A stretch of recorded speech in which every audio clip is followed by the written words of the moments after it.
3 mois pour trouver les meilleurs musiciens, donc il y en a plein, beaucoup.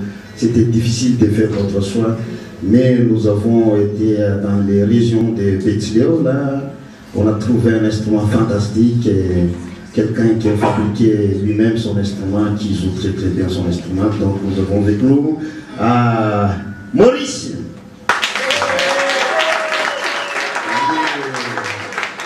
Et aussi dans cette région-là, donc nous avons un instrument traditionnel vraiment presque oublié, donc on l'utilise rarement, mais c'est très important. Donc c'est un monsieur qui joue très bien aussi son instrument, voilà. Fafa!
Bye.